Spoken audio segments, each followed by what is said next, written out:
बुद्ध एक नगर में प्रवचन कर रहे थे।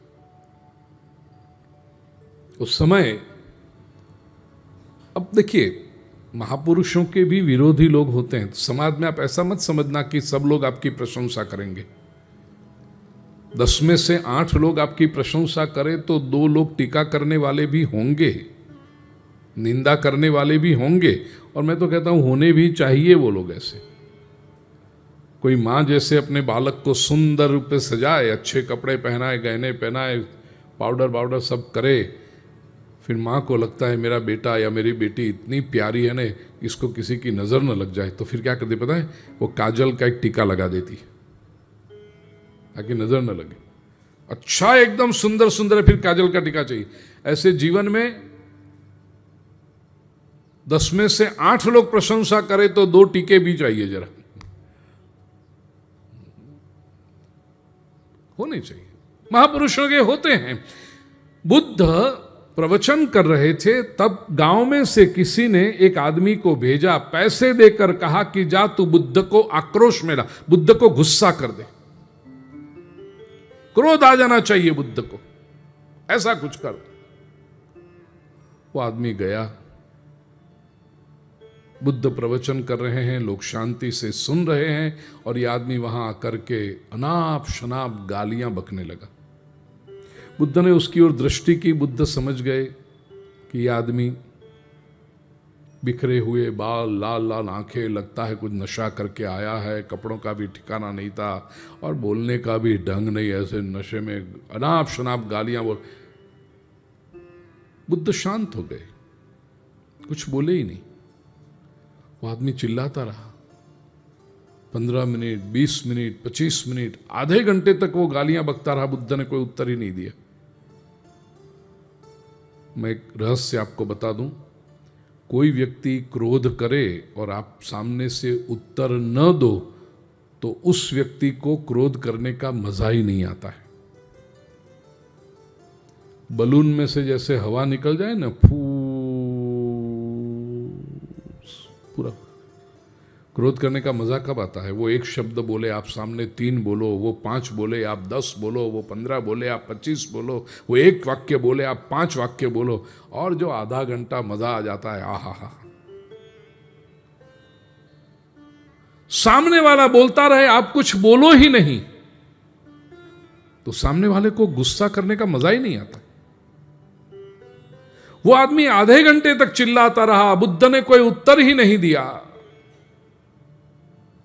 तो उसको तकलीफ हुई। अब वो पूछने लगा, आप कोई जवाब नहीं देते? बुद्ध कहते हैं मेरी मर्जी, देना हो तो दूं, न देना हो तो न दूं, और मेरी मर्जी ऐसी है कि तुझे कुछ उत्तर मुझे नहीं देना है। ऐसा कैसे चलेगा? मैंने तुम्हें इतनी सारी गालियां दी और आप कुछ बोलो नहीं, तो फिर ये सब गालियों का क्या होगा? बुद्ध कहते हैं वो मैं तुझे बता सकता हूं क्या होगा। कल मैं किसी दूसरे गांव में था, वहां एक व्यक्ति मेरे लिए मिठाइयां लेकर आया। मैंने उन मिठाइयों का स्वीकार नहीं किया।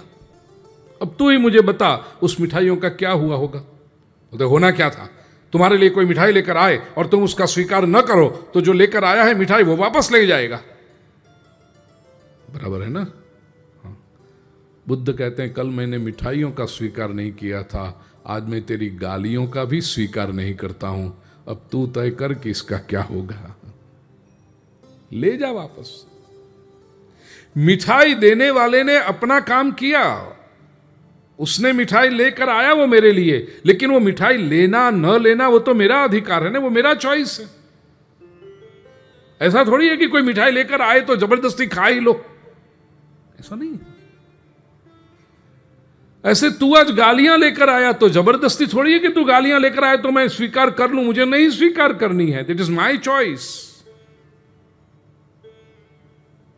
प्रिय स्वजनों, ये चॉइस का हम बहुत कम इस्तेमाल करते ही नहीं।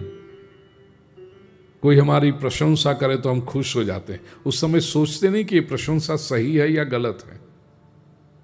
अब देखो, कोई भी फंक्शन में, पार्टी में, विवाह समारोह में किसी भी बहना को जाकर आप कहो यू लुक गॉर्जियस, कहेगी वाह थैंक यू, खुश हो जाती। वो सोचती है कि do I really look gorgeous?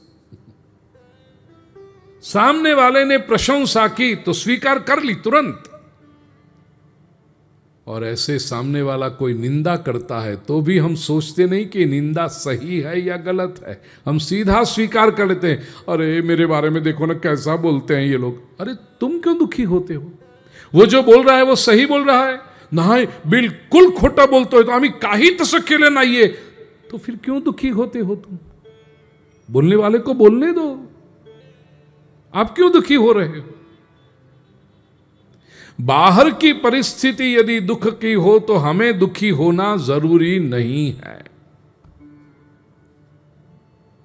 बाहर ठंडी हो, बोलो हम ठिठुर जाते हैं उसमें, हम अपनी व्यवस्था कर लेते हैं ना कि बाहर ठंडी, हमें पता है कि बाहर यदि ठंडी है तो हम स्वेटर पहन लेंगे, शाल ओढ़ लेंगे। बाहर गर्मी है तो हम जल जाते हैं गर्मी में? नहीं, हम अपनी व्यवस्था कर लेते हैं, पंखा चला लेते हैं, एसी कर लेते हैं। तो बाहर की परिस्थिति हो उसके हम शिकार नहीं बनते, उसके हम गुलाम। शारीरिक रूप से तो हम समझ गए हैं कि अपने आप को कैसे बचाना है, मानसिक रूप से अपने को कैसे बचाना ये धर्म सिखाता है, शास्त्र सिखाता है। कि बाहर की परिस्थिति कैसी भी हो, मानसिक रूप से, बौद्धिक रूप से, संवेदनात्मक रूप से और आध्यात्मिक रूप से हम स्वयं को कैसे बचाएं।